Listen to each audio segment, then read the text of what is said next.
এটা এক ধরনের যুদ্ধই বলতে পারেন, কারণ প্রত্যেকের ড্রাইভারই গাড়িতে উঠে প্রথম কাজটা হয় আপনার বাসা থেকে যখন গাড়িটা বের করে, বাসা থেকে বের করার সময় একটা হর্ন দেয়, অথচ বাসায় তো আর কোনো গাড়ি নেই।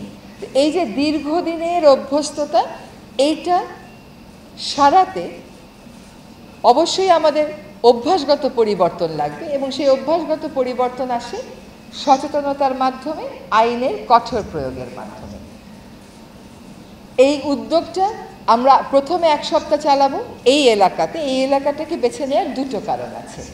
একটা কারণ হচ্ছে যে আমাদের দেশে যারাই বিদেশ থেকে আসেন, যখনই কাস্টমস পার হন গাড়ির জন্য উঠতে যান, আমার জানা মতে পৃথিবীর আর কোনো দেশে এই রকম হর্নের শব্দ কর্ণকে বিদীর্ণ করে না।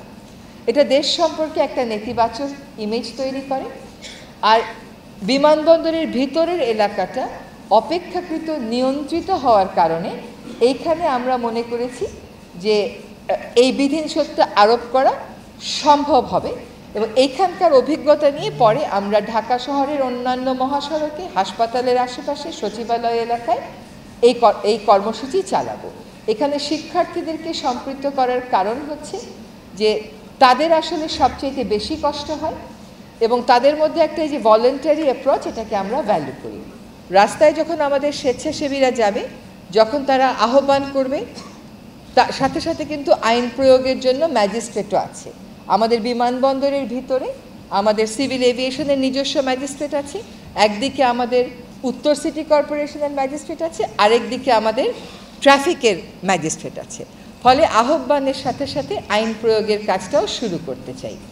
যদি সফলতার বিচারে বলেন, আমি মনে করি কাজটা শুরু করাই একটা সফলতা। এতদিন কেবল এই বিধানটা, এই নিষেধাজ্ঞাটা আমরা আইনের বইয়ে পেয়েছি, এই বিষয়ে মানুষকে অভিযোগ করতে শুনেছি, অনুযোগ করতে শুনেছি। আজকে তার বিরুদ্ধে প্রতিকারের কাজটা শুরু হচ্ছে।